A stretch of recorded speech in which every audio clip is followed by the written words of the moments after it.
Alright, here we are back at the job.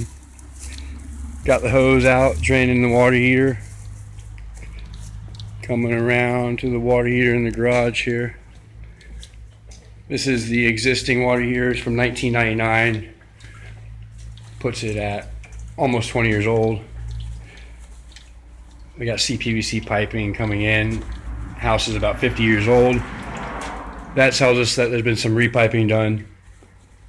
Customers complaining that hot water is not lasting.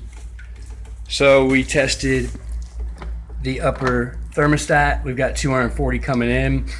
Next we tested the upper element right here, and we got a bad reading. On that we want to get either 120 or 240. Nothing less, nothing more. Down here you have the same thing, a lower element and a lower thermostat. The elements will go back and forth from 120 to 240. So it needs to be one or the other. So the customer decided to go ahead and change it out since it's old, and it's also undersized. It's a 40 gallon for a 3-bath home, and we're gonna put in a 50 gallon A.O. Smith here. We've already built it. Went to the shop and picked it up.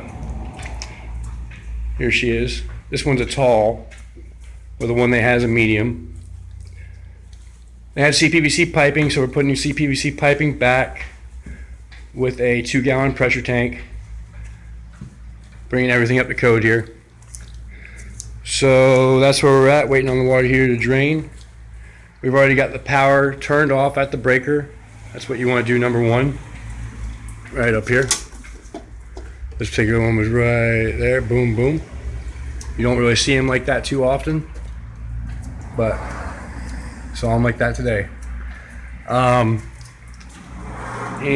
then we came over and disconnected our electric. Got it out of the way. There's a timer box, so it's not constantly running all night when they're sleeping. You can adjust the time to whatever you want.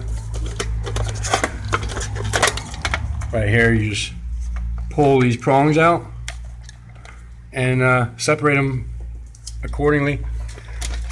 Kind of an old school thing. You don't really see it too much on the newer houses, but that's where we're at, and we'll get back to it once we get moving on this thing after it's done draining. Austin the plumber checking out.